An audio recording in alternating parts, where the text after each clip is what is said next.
Bonjour, présentation donc du Penguin avec KDX, Waxnail, Google X et Avatar GT. Donc là j'ai monté les antennes sur un servomoteur pour pouvoir l'incliner vers le bas.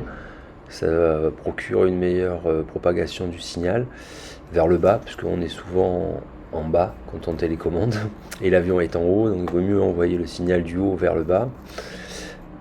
Donc là, l'alimentation du GT en direct sur la batterie.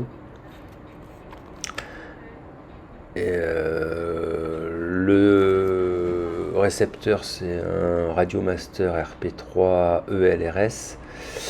Là, donc la carte d'origine. Donc ça, c'est un modèle PNP qui est déjà tout monté. Comme ça évite, ça permet d'avoir déjà le GPS et la carte FC de monter. Et il ne reste plus qu'à mettre le récepteur ELRS. Donc Atom RC, ça permet de partir sur un avion qui est déjà préconfiguré. Et donc celui-ci, le gros souci, ça a été seulement Avatar. Voilà. Donc là, en fait, je m'aperçois qu'il y a un problème, et on va le voir directement à cette vidéo, puisque voilà, on tombe au bout de 100 mètres à 11 mégas par seconde, donc un bitrate ridicule pour la distance, de 100 mètres, 11 mégas, et on va voir que ça peut être pire. Là, on est à 8 mégas, on peut basculer à 6 mégas, donc une réception mais catastrophique et une portée catastrophique. Là on va voir qu'on va retomber à 7 mégas, 8 mégas, enfin, c'est souvent en dessous de 10, et la portée c'est jamais plus de 200 mètres. Et même à 100 mètres, on tombe à 4 mégas, là, on ne sait même pas pourquoi. Donc, et là, je passe les passages où il y a carrément l'écran noir, quoi. Mais donc, d'où vient l'erreur? J'ai cherché longtemps, j'ai galéré, parce que là, on est à 200 mètres, 6 mégas.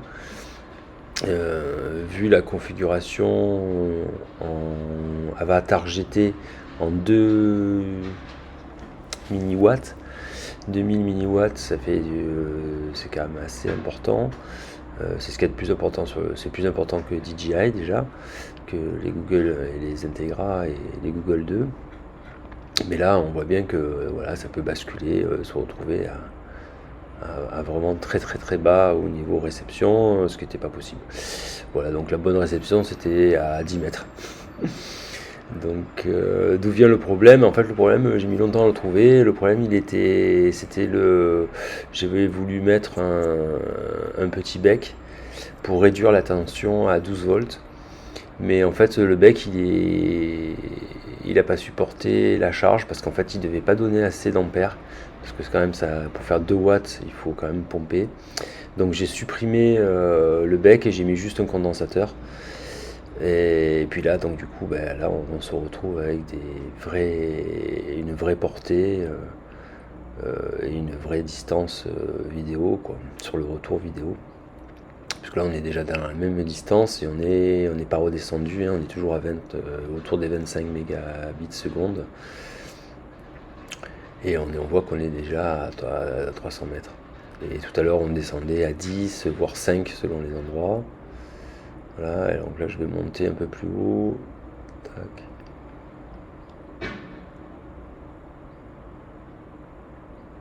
Voilà, on voit, on est à 400 mètres et on est encore à 23 mégabits par seconde. Plus de 500 mètres, donc 200 mètres de hauteur. Donc là on voit qu'on retrouve une portée digne de ce nom. Donc c'est l'occasion de faire un petit tour dans des distances. Alors là, ça a été un problème de la perte du signal. Et l'avion, donc il est parti un peu trop loin, mais on a réussi à le récupérer, à le faire revenir. Donc on a vu qu'il est parti quand même 1,7 km. Donc là, ça a été dû à une erreur de pilotage. Mais heureusement, aussitôt réparé. Et là, on voit, on est à presque 1,7 km et on a 12 mégabits. c'est ce qu'on avait à 150 mètres. Donc c'est que ça venait bien d'un problème d'alimentation. Donc c'est pour ça qu'il vous recommande vraiment d'alimenter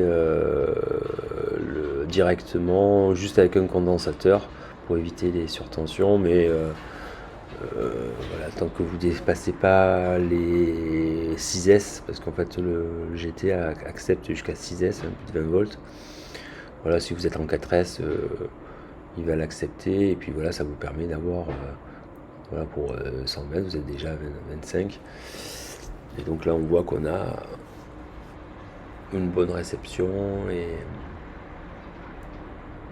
que ça fonctionne bien de cette manière-là. Donc, moi, j'aime bien regarder sur les côtés. C'est un petit coup, je sais pas, c'est très plaisant de pouvoir tourner la caméra.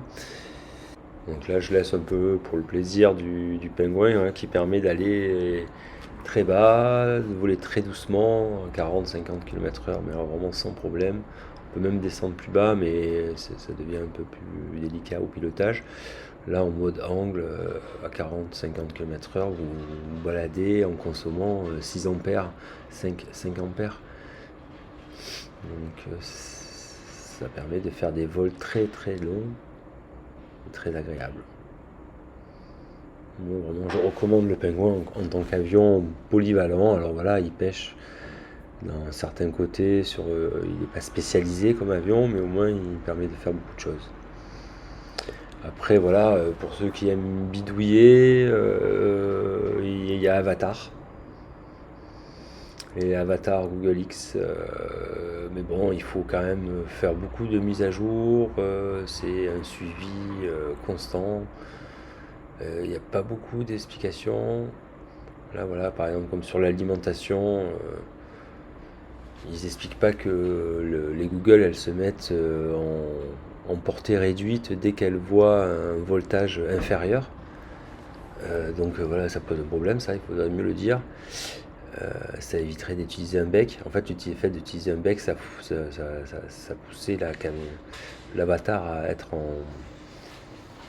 en distance, en réduce. À mon avis, ça baissait les milliwatts. Et je devais pas être à 2000 milliwatts.